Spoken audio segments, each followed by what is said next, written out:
Tidur, tidur, tidur, tidur. Bagian penting dari hidup kita. Kita menghabiskan sepertiga waktu untuk tidur. Lalu apa aja sih yang terjadi?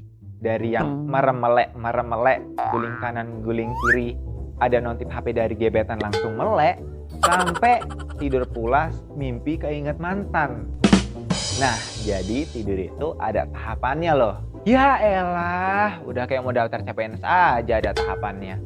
Yap, jadi tidur nggak hanya cuma tidur-tidur aja. Ada tahapan-tahapannya yang sudah diteliti dan juga mempengaruhi kualitas tidur kita. Mungkin kalian udah pernah dengar tahapan-tahapan tidur. Tapi apaan sih tahapan tidur? Mau tahu? Yuk sini.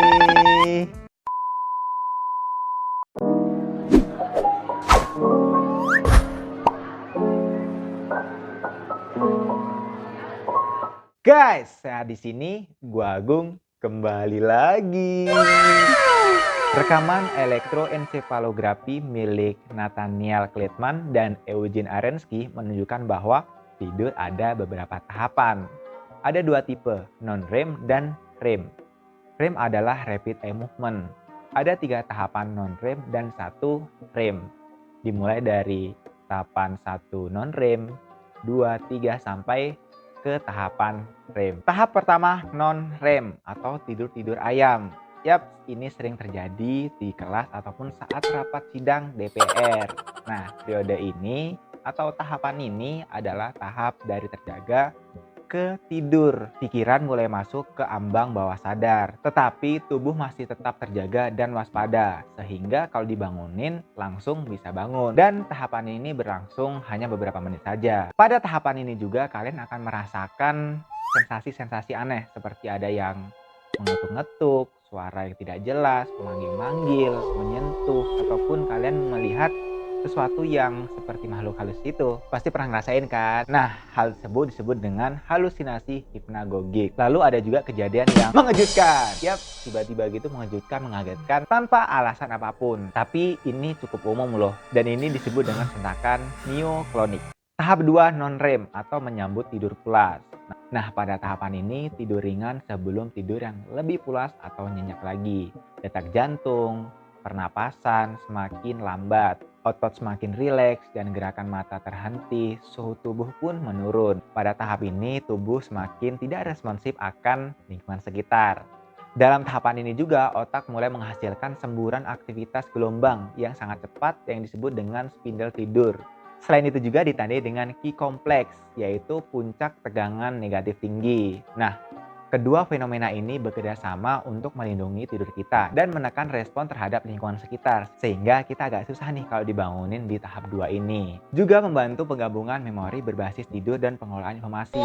Nah, ini penting banget buat kita seorang pelajar, jadi harus cukupi tidur kita agar daya ingat kita semakin cemerlang. Nah, menurut American Sleep Foundation, kita menghabiskan 50% dari total tidur kita pada tahap 2 ini. Tahap 3 non-REM atau tidur nyenyak disebut juga dengan deep sleep atau tidur yang paling nyenyak pules di tahap ini.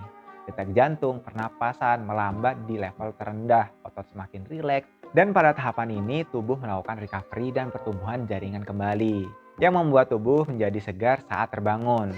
Nah, tahapan ini akan tercapai kalau tidur kita cukup. Kalau tidak, akan merasakan tidak fresh dan ya badan akan merasa tidak enak. Pada tahapan ini juga ada hal-hal yang menarik seperti sleepwalking atau tidur berjalan. Lalu ada sleep talking, mengigau, dan ada bedwetting atau ngompol. Tahapan selanjutnya adalah tahapan tidur REM. Otak menjadi aktif, detak jantung, tekanan darah meningkat, pernapasan meningkat, dan tidak teratur. Tidur REM pertama kali terjadi setelah 90 menit tidur. Nah, pada tahapan ini, mimpi terjadi. Mimpiin mantan, mimpiin gebetan, ya mimpiin siapa aja, dan mimpiin apa aja terjadi pada tahap ini. Tidur REM juga disebut dengan paradoks tidur. Karena sementara dan sistem lainnya bekerja, otot tetap rileks. Ya, tetap santuy. Nah, pada tahapan ini juga kadang-kadang terjadi hal mistis, ketindihan setan. Yap, dalam medis disebut dengan sleep paralysis, di saat otak dan tubuh tidak selaras sehingga membuat kaku, tidak bisa bergerak, tidak bisa bicara, dan hanya mata saja yang terbuka, yang seolah-olah makhluk halus sedang mengganggu kita. Oke, itu adalah 4 tahapan dari tidur kita. Tapi perlu diketahui bahwa tahapan itu tidak terjadi secara berurutan. Nah, dari tahapan 1, 2, 3 non-REM itu, sebelum masuki tidur REM atau tidur bermimpi, diulangi dulu ke tahapan kedua. Lalu setelah kita melalui tahapan REM atau tahapan tidur yang bermimpi tadi, kita balik lagi ke tahapan yang kedua tadi. Makanya tadi itu tuh, kita banyak menghabiskan 50% sendiri di tidur tahap kedua non-REM. Nah, pada siklus tahapan ini kira-kira kita menghabiskan 4-5 sepanjang malam. Meskipun tidur sering dianggap proses pasif, namun peneliti menunjukkan bahwa otak cukup aktif di berbagai tahapan tidur. Nah, jadi teman-teman nggak tahu nih, tidur nggak hanya tidur aja ya, ada tahap-tahapannya. Dan sudah tahu kan kebermanfaatannya dari yang untuk menyegarkan tubuh kita kembali dan juga pertumbuhan juga.